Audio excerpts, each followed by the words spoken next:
It's a retirement party of sorts here on the show.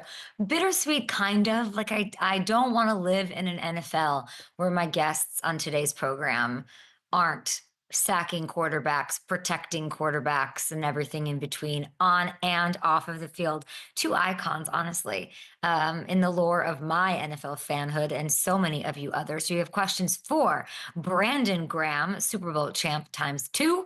He's joining the show. Terron Armstead is on the program. My guys decided to hang it up, and I'm here to talk them out of it.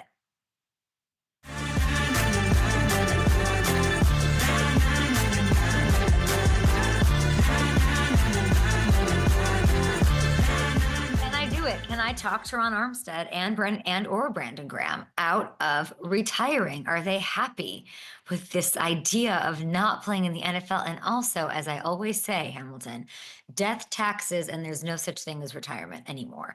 The hinges on the retirement door, at least in the NFL, are a little squeaky. They're a little creepy. It's kind of like a bad horror movie.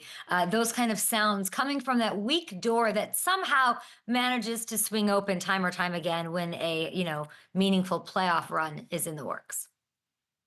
It is true. And I go back, I always go back to that Brandon Graham training camp interview where he had decided before the season he was going to retire. And I feel like you talked him out of it three separate times during that conversation. So it can be done. I don't know. He seems pretty happy that Brandon Graham. We're excited to talk to him. I'm sure he's busy, busy, busy. The world is oyster. We also have Terron Armstead, who such iconic plays. We're just gushing over some of these plays in our morning meeting, but we will talk football. I'm sure we'll get to at some point we're doing the Suns. Should we do that now? No, let's do that. Should we do that later? Yeah, Want to do it now? let's do it now. It was a big, Okay. yeah, I it went was to a the big Suns deal. Warriors game last night in Phoenix. It is like a day of thanks. As I said, I called my shot. I had the best day. I took my dad. We haven't spent like time alone together, I think forever. Just look at this. To the Suns, He is like, living his look at best his life. he's living his best life. And I can't even explain to you. And it wasn't a great game. It didn't matter. I mean, my dad was Yeah. watching, of course. I can't go to a sports affair and watch what's happening. I don't even think the Kentucky Derby for 90 seconds could hold my attention. I don't think I've ever watched the Kentucky Derby. I just like there's too much else and other stimulus going on. But FanDuel and the Suns so kind to have us, and my dad is the only person I thought of to like share a little courtside vibe with me. He flew in from Chicago. It's the actual birthday today. The broadcasters on TNT, amazing. They were hamming it up about my dad and I staying at the game, which I'm sure you thought was interesting.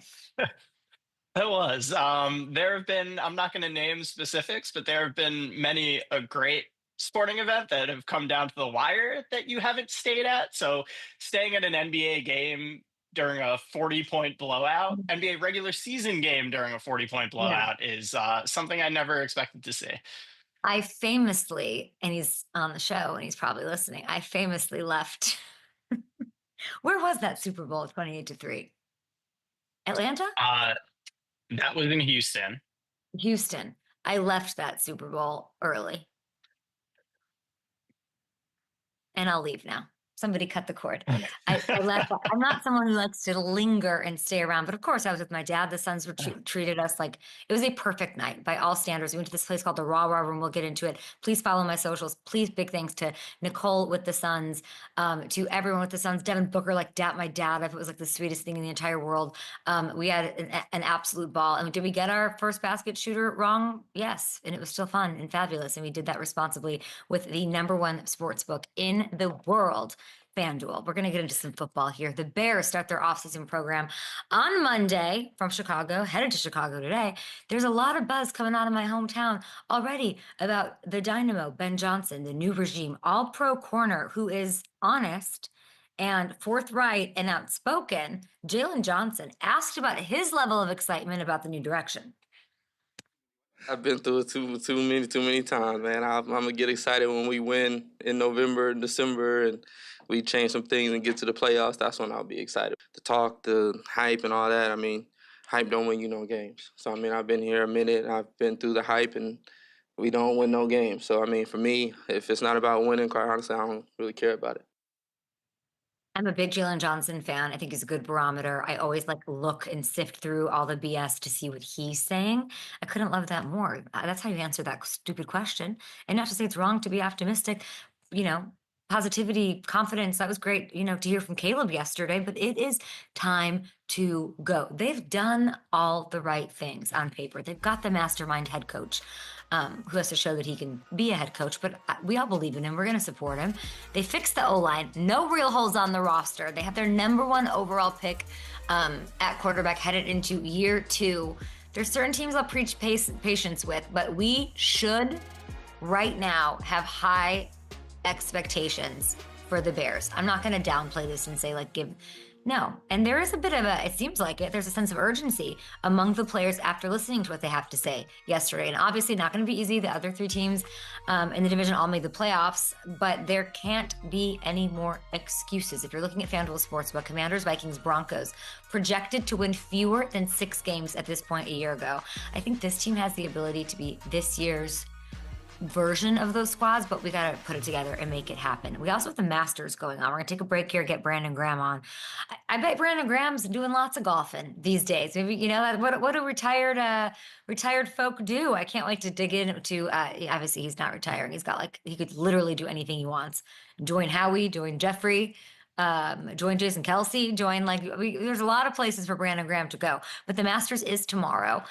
So we wanted to get you guys ready with FanDuel. Like I said, best sportsbook ever. As you all know, all customers right now get a 30% profit boost on top 5, top 10, or 20 bets. And that means you can boost your winnings on any player to finish in the top 5, 10, or 20 at beautiful Augusta this week. So FanDuel, obviously the best place to bet on the first major. Tons of great markets, and you can bet live where the drama is unfolding, and every hit is so meaningful. Every little shot is so meaningful. So not a hit, I know. Golf Twitter, don't kill me. Don't wait. FanDuel.com is where to go. Download the app, of course. America's #1 sportsbook. Swing for the green at Augusta. I'm going to go Will Zalatoris, by the way, Matthew, as we go to break here. I'm going to go Will Zalatoris because he came on the show. He has a couple top 10 finishes, right?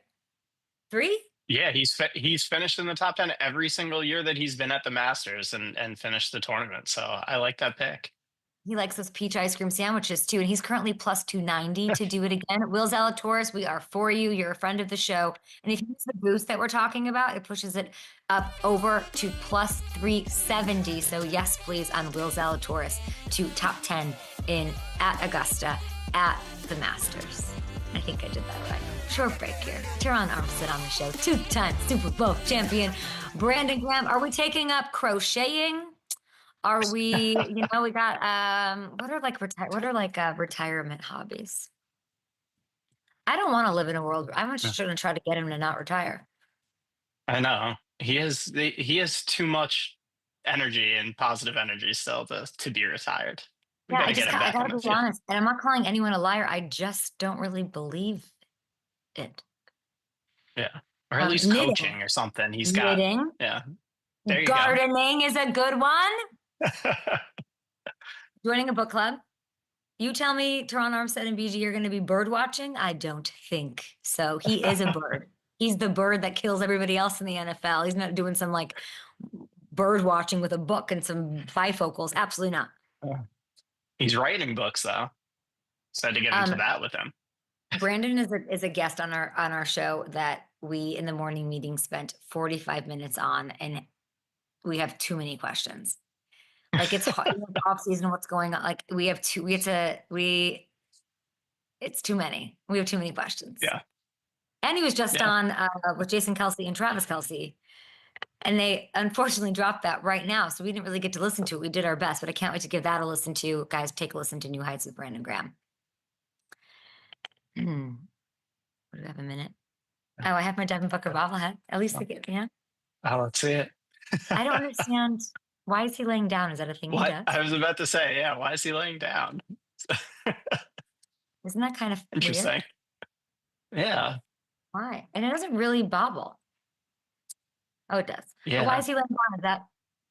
It must be a thing that is he working on his core strength? That could be it. There are other metaphors that could go along with that, but we're not going to go there. Oh, I don't even know what Yeah, you're saying. of course, the Polish kid for the Warriors goes off 22 points in 22 minutes while you and Yeah, Chester are there.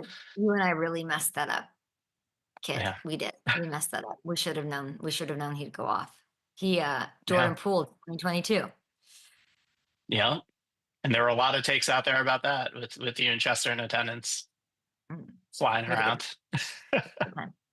Um, I mean, it was a disaster, as you can imagine. But Yeah. it was fun. I have so many takes on the NBA in general. I got takes. We'll get to them maybe next week. For right now, we are a retirement party. I Oh had yeah. 2 bottles of champagne in this room at one point. Not here anymore. Here comes Graham. What a play out front made by Graham. Brandon Graham again. The ball is out. Brandon Graham recovered by Philadelphia and Brandon Graham. Oh my goodness. Brandon Graham again. Brandon Graham again? That's not true. My next guest, a longest tenured Eagle in franchise history. What an honor to welcome 2-time Super Bowl champion, Pro Bowler, recently retired Brandon Graham. Welcome, congratulations, and what does that feel like? You know what? It was kind of funny at first. Now I feel good. I feel like I'm settling in with a good feeling of retirement. I'm enjoying the win. I'm not really going over the season other than just gushing over how together we were this year and how sad it was that we had to end it because it was over. hmm Brandon, what's it like to retire? Right now, I don't know. It's been like 2 weeks for real, really 2.5. And I'm just taking it one day at a time, enjoying the win, just stuff that comes from the win, the appearances, the stuff that I get to do with baby girl, baby boy, Mhm. see all their stuff. But it's always I gotta figure out how I'm gonna exert this energy that I'm storing up because when that season comes, I gotta be somewhere. You got to be somewhere, and it might be there in Philadelphia. I was at the owners' meetings. I was talking to Howie Roseman. Obviously, he echoes the same sentiment he had with Jason. Like he can be here, do whatever he wants. Have those discussions happened? What's the ideal situation look like? I know you wanted to sit down with Mr. Laurie and duke it out. Yeah, I just really been taking my time, letting them get the season together for this year, get the draft. But I know for me, it's any. I'm in there now because I got a rehab all the way till June. So I know that I'll see Howie, I'll see Mr. Lurie, and when it gets down to the real, we'll talk about some things. But right now, I just been enjoying. I'm telling you, enjoying it because as you know, time flies, and then we'll be on the 2025 talking about what the Super Bowl 60. So I'm trying to enjoy 59 as long as I can.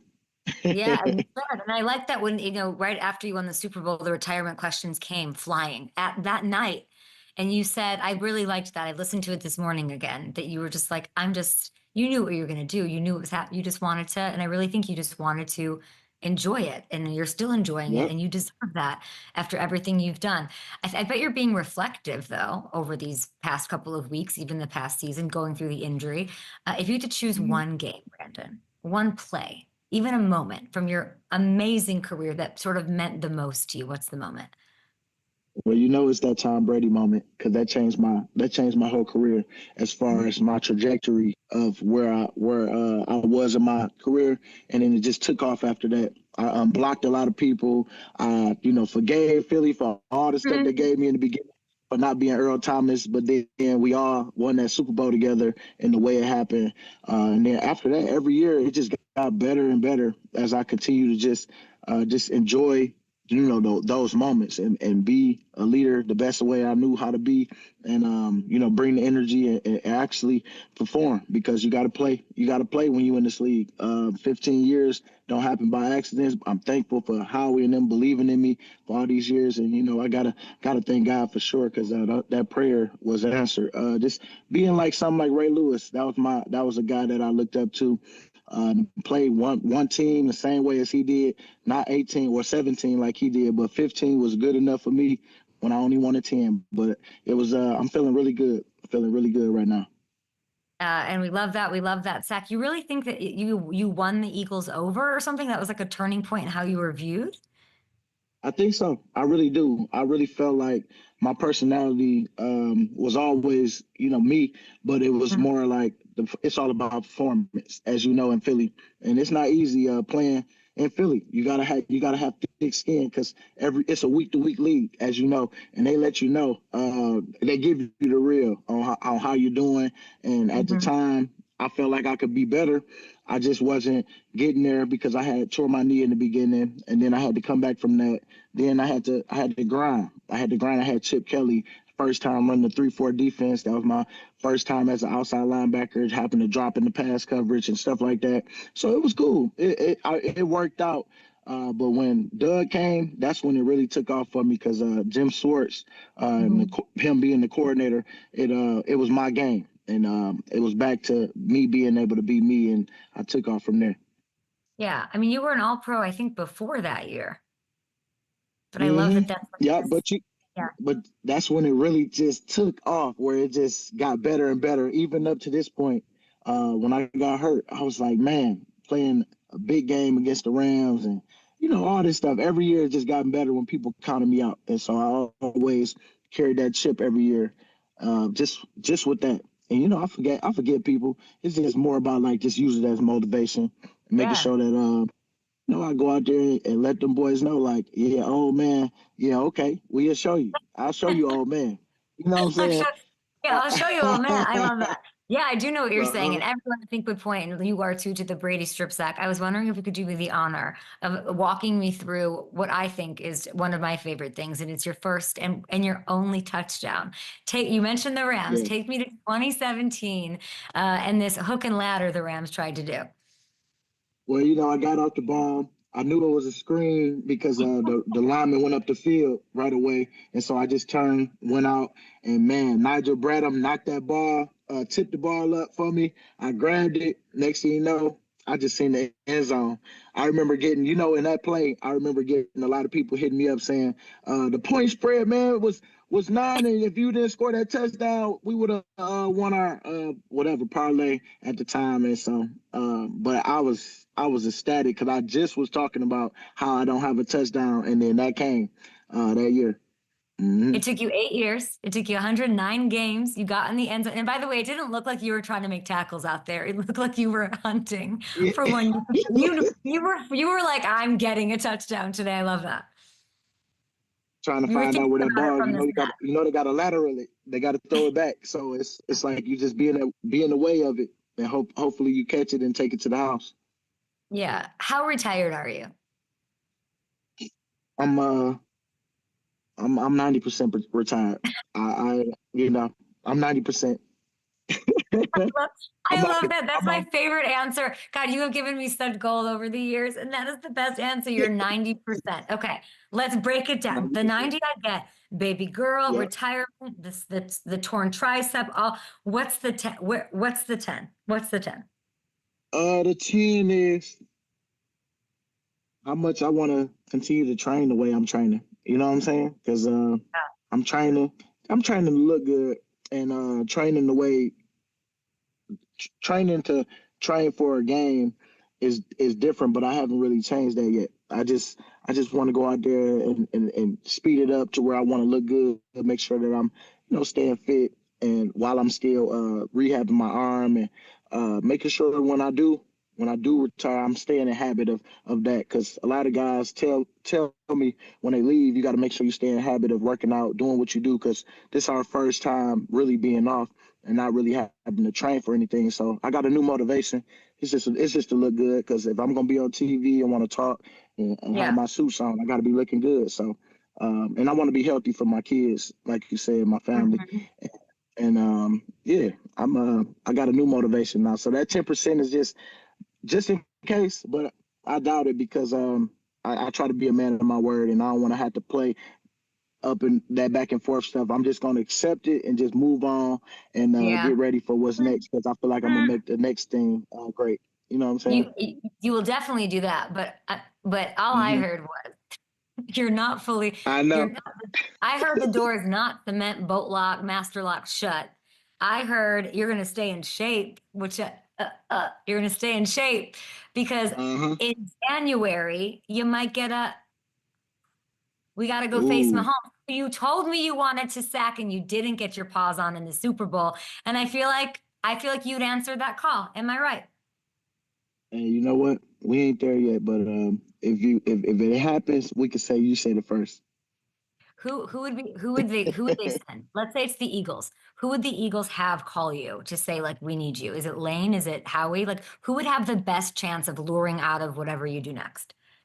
Well, you know what? It had to be the one with the money. You know what I'm saying? The one that's gonna pay you and get you the contract. So if he don't feel that way, it ain't nothing happening. It's just lip service. But I think that they doing a great job as they always do. I'm excited to watch them. Can't wait to see Nolan and them guys and him take that leadership role because now it's just him in the room. And he had me and Sweaty. Now Sweaty's gone. I'm gonna be around, but it's just different when you the guy going out there grinding every day, making sure you motivating. You got to break it down sometimes. I can't wait to see N'Kobe take that next step in his career.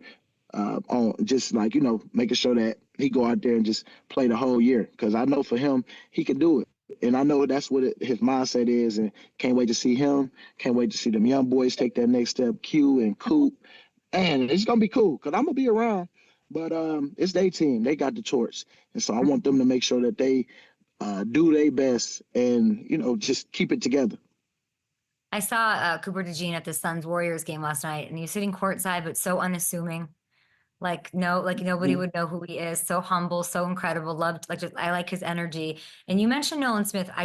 This morning I was listening to you with Jason and Travis, and you also mentioned him. I feel like he does not get talked about enough. We had Jalen Walker out of Georgia on the show talking about obviously his connection to all those Georgia guys in Philly. And he said it's Nolan Smith who checks in with me, who I go to with my questions. Like, what does you're going to enter this national media world now at some point, Brandon. What does the national media need to know about Nolan? Well, he's a guy that puts the work in every day, consistent on just putting his body through, what he's going to go through on games. And I know for him, he always asking questions, always taking notes, making sure that he's learning everything that he can. I mean, you rarely see him have mental busts out there when we call him plays. And I'm excited to see him now, just kind of flex a little bit because of the not so many people talking about him, and I hope that he continue to keep performing at a high level. I'm looking for all pro, double-digit sack. You know what I'm saying? Like he can do that because he really is a hard worker. I think he's gonna be a great leader of men in his room and the defense, and him and JC and all the boys together. They're gonna do good. They're gonna keep it going, and whoever we draft, they're gonna follow right in line because of the culture that's already set. So. Can't wait to watch it. I really can't wait. You are such a hype guy. You're still enjoying the Super Bowl. I love that. But when we're talking about, you're sort of trying to enjoy the Super Bowl win. I was thinking this morning, I asked, I don't know how to use artificial intelligence, but I asked a producer to ask like AI, how badly does a tricep injury, tear, hurt? And it literally said, I have it right here, sharp, sudden pain, a pop, a snap, inability to straighten. It feels like your arm stops working. Those are the quotes that AI gave me. How banged up were you in that Super Bowl? You can say it now. How banged up were you? I was not ready, honestly, but I felt ready. Practice was great. I went out there and played a great game, but once I re-injured it again, I didn't feel anything. Even when my wife would say, like, look at your arm, it's real swollen. I'm like, hey, I don't feel it right now. I don't know. Like, I think I made it through. I think I just used it a lot. And after that, they got the MRI and they told me that I tore it again. And, that I knew I was already retiring, but that just confirmed a lot.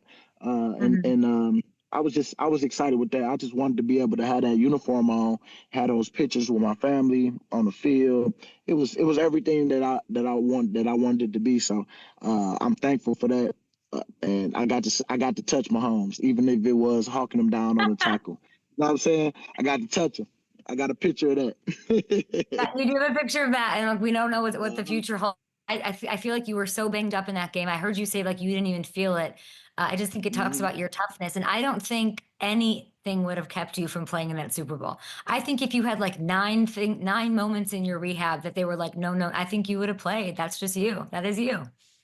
That's me all day, and I was thankful that my prayers was answered because that was a big thing. I was just making sure that I was doing all I could control and make sure that I went out there and showed him, at least prove to him that, hey, he might not be playing, he might could really do something, out there. And so that's what I was happy about when it came down to it. If I didn't look good in practice, they wouldn't have put me out there, but everything went well. And so when I retoured, I could say it was probably on 2 plays. It was one where they didn't want you in a push-up position. And one time I got cut by the back and I went down on my, in that push-up position to make sure I don't fall all the way down to the ground. But that could have been one. And then I got held on one play when I played, when I had missed a sack because I got held on the play. But he ended up pulling me down. Who held you, BG? Big boy. Yeah, we really did have that was the great game. I was so proud of the boys. I was so happy how together everybody was, and how content everybody was just on like, hey, y'all, keeping that level of excitement, keeping that level of excitement. Don't get too high and too low about it. Let's just stay right. And we talked about that the whole game, and I was just proud, as a captain, as a leader, so one of the leaders of the team. It was just something I was happy that the boys got to experience. And then there's this moment. Let's remember this moment right after the Super Bowl, with Jalen, and I think it's important. I want to watch. As Brandon Graham's trying to give you a big hug here. Yeah! Boy, I appreciate you. I appreciate you too. Appreciate you. Let them know. Let them boys know, man. Tell them get off your back. Let's go. Why was that important to you, Brandon, to say, get off your back? Who are you talking to? It's like, you could just say, great game, love you. Like, it's about, he's gone through adversity. It was important for you to say that at that moment. Why? Why'd that come out of your mouth? Because nobody can say it for him. I mean, people can say it for him, but, he can't say it. And so I know he gets a lot of flack. A lot of people, I don't know, for whatever reason, just want to, say certain things, but never give them the credit. Like, I want to hear, own it. Like when you talk about certain things and then now what you said didn't come like how you thought it was. He's a lot better than what you thought. It's like, man, just give him his credit, because we went against a great Chiefs team, and Jalen went out there and performed when they bottled everybody up to stop Saquon. And he used his legs a couple times, in there to get those first downs. And it's a lot back there as a quarterback. And so Jalen does a great job of all that stuff. But I just wanted, people to own up to whatever it is they say and not give him his credit, because he deserved it. I wish he'd say it himself sometimes, don't you? And if you're not, you better be around to be able to do that for him. My guy, no, he know how we feel about him, and I know that for sure that he knows that on himself. It's just how he carries himself, how he does things every day. People just got to get to know him, what I'm saying, and really talk with him, because once you get to know him, you really see that he really focused, and he got a regimen that he's on, and he only got so much time to do it, and he ain't just, a lot of people just don't like a bunch of extra stuff, what I'm saying. They just straight to the point, and sometimes it might not come off as good, but it's just like, what's important to you is what's important to you, and some people is different. And so I love that about Jay. Be you, man. I want you to stand 10 toes on whatever it is that you do and continue to keep on proving them wrong like he's doing. And I can't wait to see what he got for him this year. I mean, these performances against who is the greatest quarterback right now, and Patrick Mahomes, like, he rises to that occasion. Even in the Super Bowl loss, had such a brilliant performance, and then he went and shut everybody up. And I think he's getting credit for it. I think he had to do. It's almost like your Brady sack moment. I'm hoping that it changes how he's perceived when you're now in these fancy sets, and you might have to wear a suit, and you might whatever. Will you say, like, let's get you set for you and your Stephen A. square off here? Is Jalen Hurts the top 5 quarterback? Jalen Hurts in my book is a top 5 quarterback. I mean, you got like he won a Super Bowl. Like he automatically go up there. He won a Super Bowl. I don't care what team, like who did what. It's like, look, all year, all playoffs, he the one that grabbed the ball first. He has to hand it off. His mechanics, all the little things that you don't think about that's just clockwork has to go right. How many times quarterbacks fumble the ball in a big moment and then bam, it's game over. And now you looking forward to the next year because of, a mistake that you got to live off of, but learn from, but then get ready for next year. I mean, people don't give him credit for those little things, but all that little stuff matter. And he practiced that stuff every day. He's my top 5. And, if I had to go, he my number 1 because of, him playing. I know I ain't playing for them other quarterbacks. All I know is him, and we won the championship. And I'm going to go just straight there. For this year, he got to be number 1. You know what I'm saying? He won against the GOAT.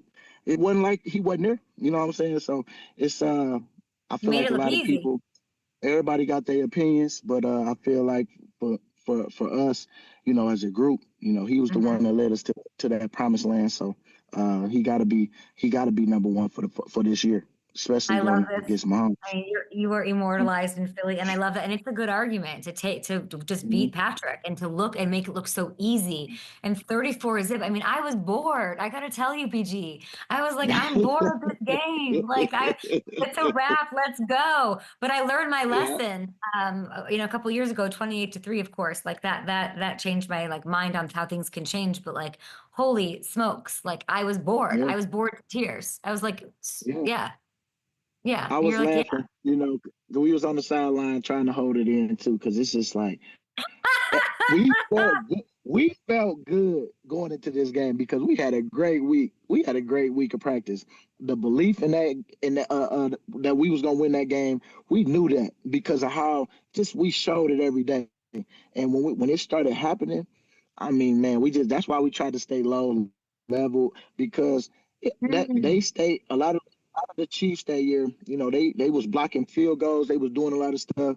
And we was like, man, if we just take it to them, we feel like we could really do some things. And a lot of people give them a lot of respect and be a little nervous sometimes when they play them. But when you see some of the teams that play them, you got to play just with the same aggression that they playing. And you got to make sure that you, just don't let Mahomes be back there running around, doing all the extra stuff, leaving open holes in the middle, stuff like that, rush together. And so that was a big emphasis.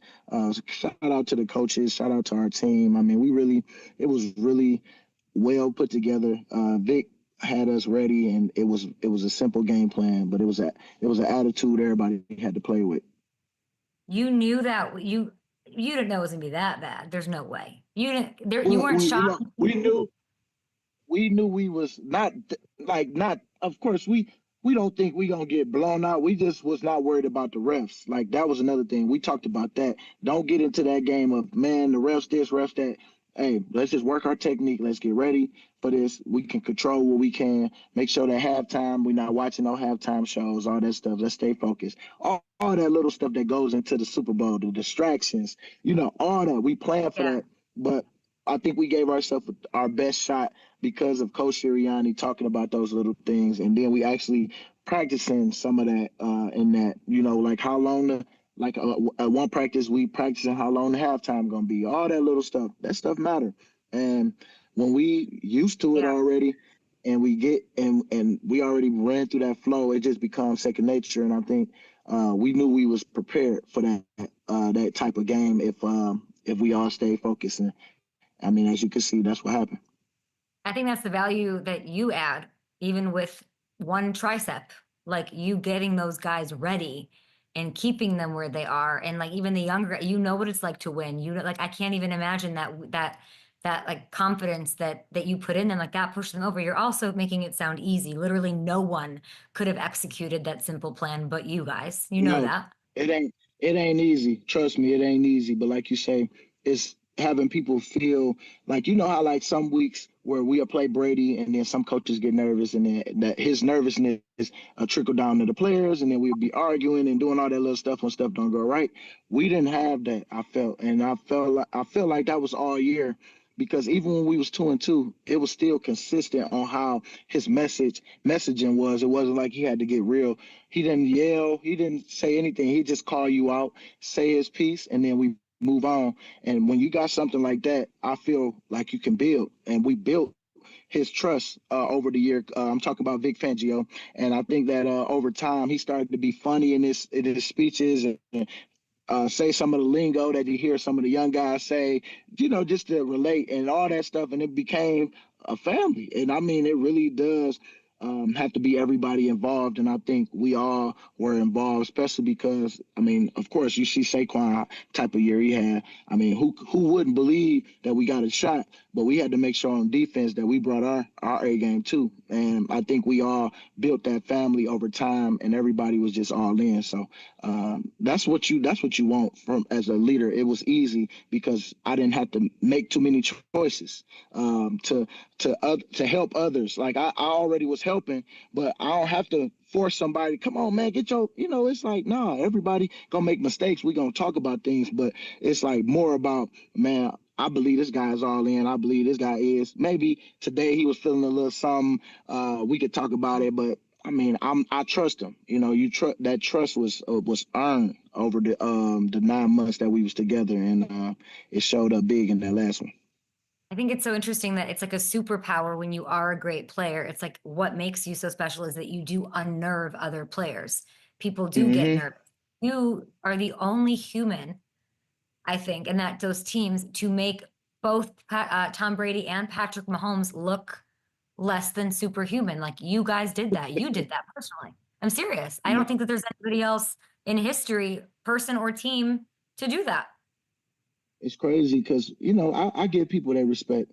I mean, you got to give them their respect by how you prepare and all that stuff when you play in the game. But we can't be sounding scared. We can't be sounding about, like I tell my coach all the time, they haven't seen us. Yeah, we might watch film and see how they did other people, but they not us. And so let's not get that misconstrued, you know what I'm saying, where they didn't play us. And so, yes, they have some great things that they have on film and they look good, but you got to make sure on that day, everything that we thinking about is going to happen.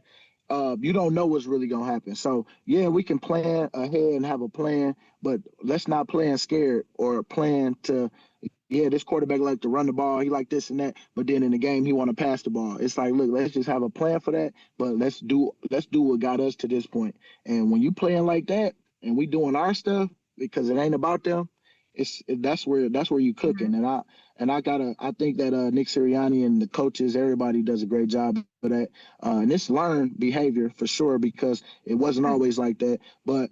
You got to get other people to believe in that too, because everybody is different every year, and they're going to have that challenge of that this year, even if you won the Super Bowl, because some people want the ball, some people not playing as good, and then you lose them a little bit because they might not take the media stuff as good as some people, and all this stuff that happens when the ups and downs of the season. But you got to make sure that you have good leaders to be able to go talk to those guys and let them know it's going to get better. We got your back, build that confidence, speak life into them, and, just keep it moving. You got to handle your business, take care of your business. You got to grow up right now. You got to do this. I mean, it's just so many hard conversations that goes on behind closed doors. But, I mean, that's what being a leader is all about. And that's what I'm going to miss the most, those moments, the hard moments, stuff that you get through. And then when you hold that trophy, boy, I told you. You know how it go. Like, everything that you talked about, it happened. It's so true. And I don't know that, like, you guys lost a Super Bowl. You went through some adversity that whatever. And I think that's why you won. Like, those tough moments brought you guys together as a family. I just have a couple more for you. I heard you talk about the tush push with Travis and Jason on their podcast, New Heights. You said it was soft, that they're trying to ban it. Did you need it? Did y'all need it? Do we need it? Need it to win the Super Bowl? No. We didn't need it. We didn't need it at all. But it's just a play that everybody knows is coming. And if we didn't have the personnel for it, then of course y'all would stop it. But since you don't have the personnel, we got a good O-line right now. Yes. And when they finally called the tush push, we have a great O-line right now. And those guys are big up front, and it's a technique that we work and practice. It's not like anything else. And so we just work. And I mean, people got to work. They're going to figure out something. This league is very, very smart, and they always find you. You know what I'm saying? In the league. That's one thing I can respect about this league. You get an offseason on a guy that killed it 1 year, you better make sure you stay consistent because they're coming for you this year. That same stuff that got you last year might not be as good this year. So you better come with some different flavor this year. So I know that you know how to stop it. Yeah, you'll figure it out how to stop it. But right now, but did you ever stop it in practice? No, we don't run it against each other. It's just they just do it, and so I watch it. No, we don't go against because it'll be some fights, especially because you got to get people motivated already. Training camp, all that stuff. If we was to do it, it would be a live period, and it wouldn't be the ones. It wouldn't be the ones versus the ones. It would be like the twos versus twos, just so that they can learn it. The guys that just came in and that's on the second team, and like we wouldn't do that. So they did do it with the second team. You've never tried to stop. That's surprising to me. They're just raw dogging the thing and just rolling it out in the Super Bowl and then gameplay. It's raw dogging. But they practice it. They practice it for sure. Okay, but not against competition. No, it's the first time that they do it is out there in live action.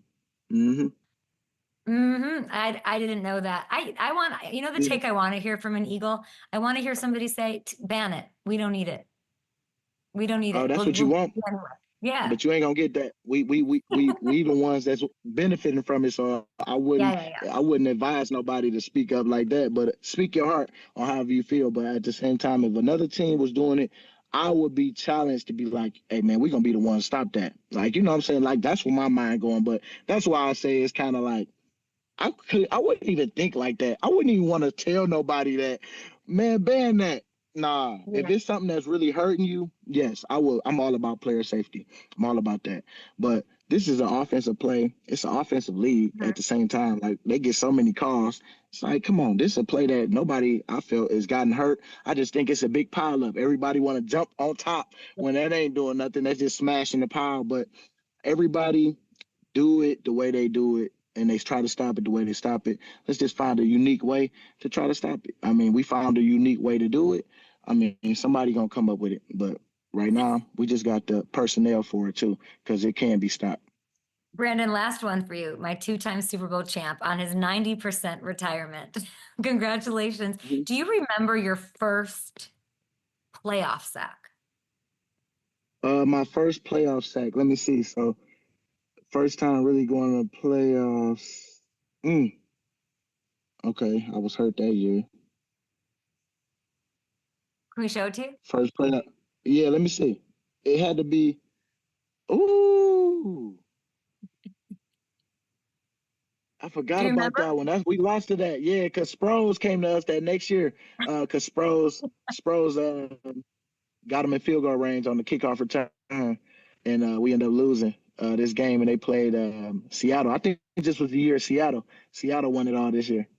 Yeah, this is not the way to bring in our other guests, but I thought it was funny that this was 2013, where Brandon Graham and newly retired Terron Armstead. That's against my guy. What up, boy? Hey, BG, man, that was the luckiest sack ever, dog. Hey, you know what? I got him 2 times. The one that we should have won, that when Alshon dropped it. But yeah, I got him on that one. Strip sack on that one. You did. But we didn't recover it. We didn't recover it. But man, we had I some remember good battles. you was talking trash over that too. You was like, "Hey, you're not supposed to give up no sacks, boy. You're supposed to be all pro." Yeah. And who won those games, Terron? Terron, you're too nice to say it. Who won those games? We did. Yeah. We got them out of here. That's why they didn't want to see us. They was happy that Minnesota Miracle happened back in 2017. They didn't want to see them that black and gold. I'm gonna be honest. Y'all definitely was a team where I was like, yeah, we got to play them. I mean, we got to play the best if we gonna beat them. And then that happened. Man, we knew we had a shot. But boy, we didn't want to see y'all. I ain't gonna even lie. Much love, BG. All respect, brother. Congrats too, bro. Yeah. Oh, yeah. Thank you, man. BG's retired, but the door's kind of open. Terron, we're gonna talk to you. Say 90-10. 90-10. No, mine What dead bolted. Yeah, mine it's a wrap. It's It's a sealed hundo. shut. Hundo, big hundo. Well, I'm going to miss you two playing on the field against each other, with each other, those smiles. BG, go do your thing. Go have lunch. We appreciate you. We'll see you with whatever you're doing. We'll be back with Terron Armstead. I'm going to get emotional about this. I don't like this. We'll be back. Bye, BG. All right, talk to you. See ya. Go figure out how to stop that tush push. What's going on? Can we just start with Terron now? Yeah, let's do it. Let's hit it. Let's hit it. Full speed on, I'm running. Chain on top, I'm winning. Can't stop me, get ready. Physically, he's at a different level. Locking down everyone. He's definitely been a top player in the league for a while. Let's get it. When he gets his hands on you, it's over with. I just heard it's over with. And I think the career is over with for my next guest, an incredible 5-time Pro Bowl tackle who just hung up his cleats after an extraordinary 12-year run. Terron Armstead, congratulations. How does this feel? It's still setting in, okay? I'm still trying to get used to the new normal, but it's real. It's here. I'm excited about it. I'm excited about my future. Trying to figure out in what capacity I'll be around the game, but I'm sure I won't take my knowledge and experience and lock it away. I want to use it and share it with others.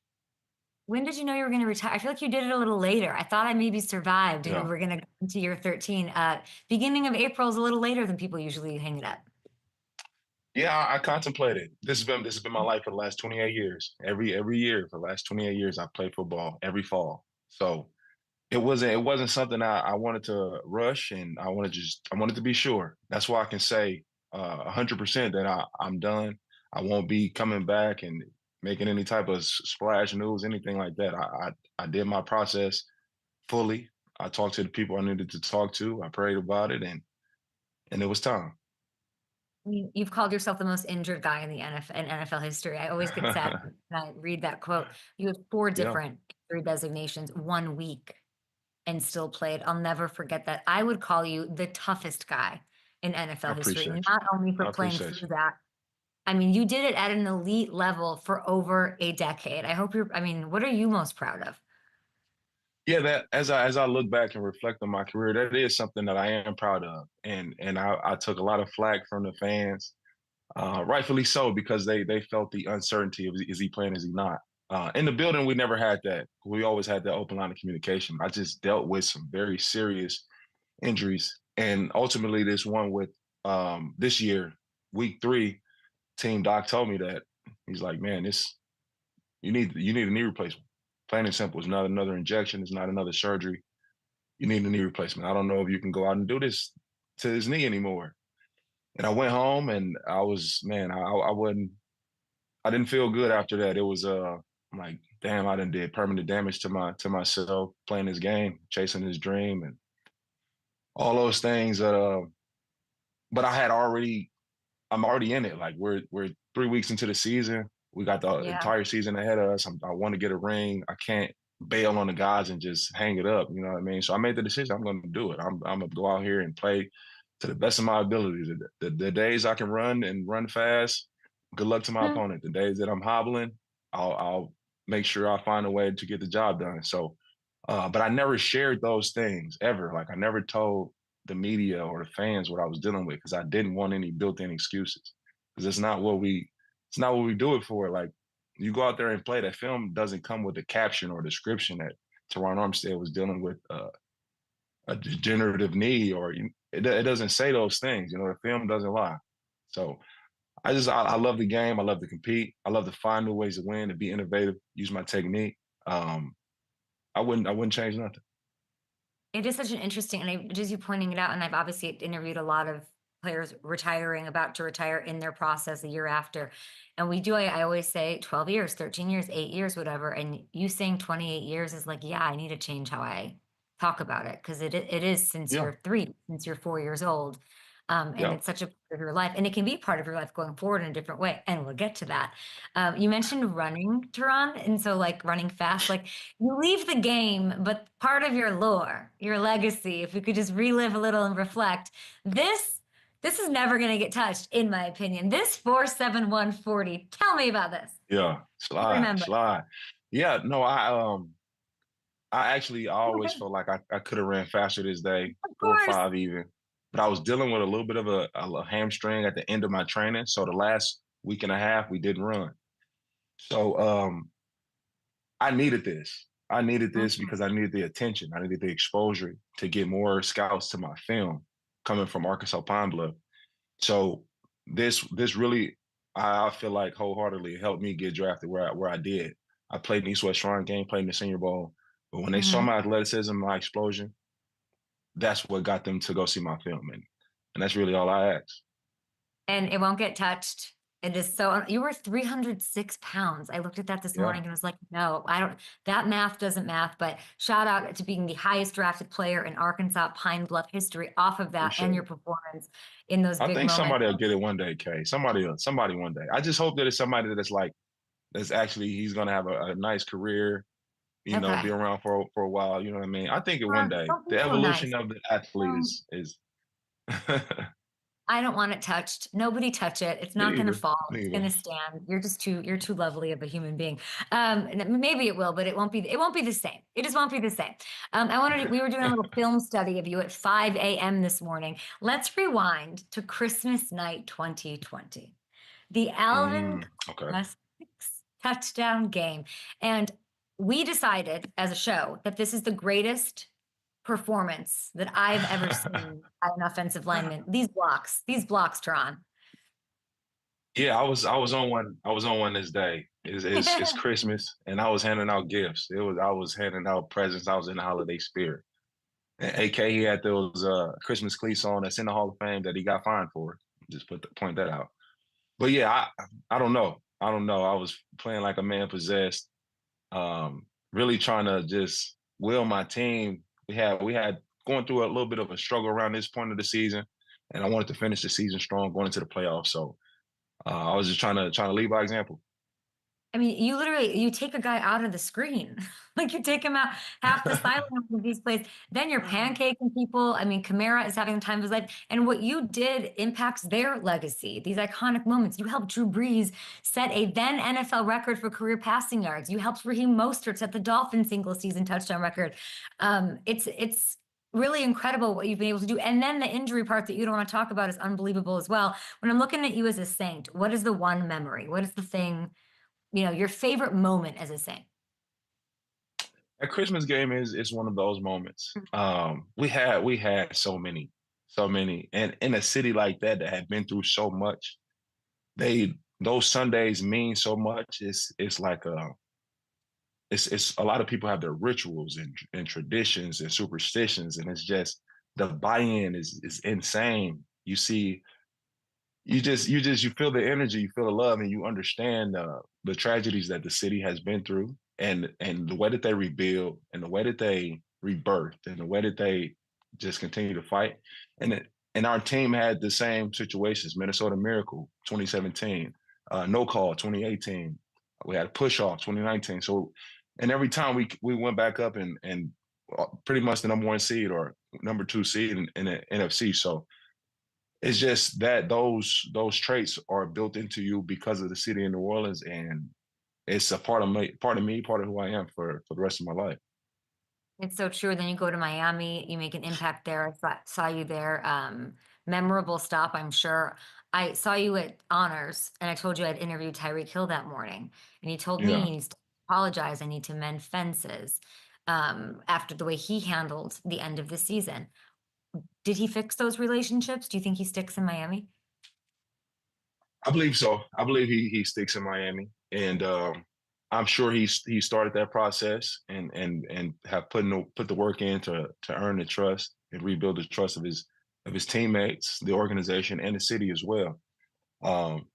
Very, very, very bad situation at the end of the season. It was, and Tyreek knew that immediately. As I said before, we talked on the bus right after the game. And I was completely honest with him, like brutally honest with him. Can't happen from a leader, from someone that's a figure in this league. It can't happen. It shouldn't exist. We shouldn't even be having this conversation. But the work that he has to do in order to mend those fences, and he has to show and prove over and over that he's all the way bought in, and he's willing to do whatever is necessary to help the team win. You think, and he can? Do you think like those teammates too, like they can be? You're saying you think he's done. Like we don't, because I saw you guys tweeting back and forth at each other about your retirement. Like, and he did tell me that you're the person he talks to at Calais too. But like he goes to you with all of that stuff. I mean, do you think it's a good idea for the Dolphins for him to stay there? It's not for me to say. It's not for me to say. But that's between Tyreek Hill and the Miami Dolphins. Yeah. And he's an incredible player. He's an incredible talent and person too. I love the guy to death. That's my brother. But it's not for me to come up here and campaign for him. It's his work. Like it's his. He has to. That's a one-man show that has to be done. And he knows that. He knows that at this point. He has to be the one to fix that. Nothing I can say, like, yeah, Dolphins, let's keep him. We need to build around him. No, that's not my job. That's for him because he's the one that had that. I just wonder if it had like run its course, but it looks like they're still trying, and I give that lots of credit. I think that's amazing and needs to happen even if they do end up parting ways. But you're saying he might stay there. That's great. I was asking you questions because I feel like I need you to be on TV. We've never talked about this. But yeah. Will you consider dabbling? Because I truly think you should be on TV. I appreciate it. No, that is something that I'm highly interested in. I would like to. I want to be able to talk the game. I want to be able to explain and teach the what's happening in the trenches to where it's easily digestible. I think we, as a fan base, we know a lot about quarterback play. We know receiver DB one-on-ones, but really just those one-on-one matchups on the outside and those trench battles on the inside, the techniques that's being used, assignments as well. You know, we like to blame guys for a sack that's given up, and if it's not my responsibility, it's not my responsibility to block this guy, you know.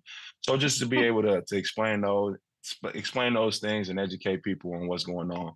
I would love to be a part of you guys' world. Okay, you've been doing it at a very high level for a long time, Hall of Fame, you know. So I would love to come join. I just think you'll do it in a positive way and a not hot takey way. You'll do it in a level way, and I appreciate we just love you. Congratulations. That's my goal. Okay, seriously, not the hot takes. I can criticize a player for playing bad and all those good things without trying to destroy him, destroy his character, his career. Confidence. It's not necessary, for sure. Yeah, we need you. I appreciate it. Okay, well, I can't wait to see what happens. I really don't know, but I really think you should be on TV. So we're gonna have to talk about that later. Congrats on everything. Obviously, the Terron Armstead Foundation, all of your work with them. What did Sean Payton text quickly? What did Sean Payton text you when you retired? Anything? Yeah. He's been. He called me yesterday, and he wants me to work with him or for him in whatever capacity. So we have to have another conversation. And I told him, Sean, get off my phone. But that's my guy. Okay, hold on. You go retire. You go enjoy your like golfing and knitting and all that stuff. Get bored and then go work for Sean and go win a Super Bowl. Okay. We'll see. He didn't exactly tell me what he wanted me to do, but he called me yesterday. Call your carve your lane there. You do whatever you want. All right, we have to go. We'll see. Bye, Terron. Congratulations. Thank you. Bye.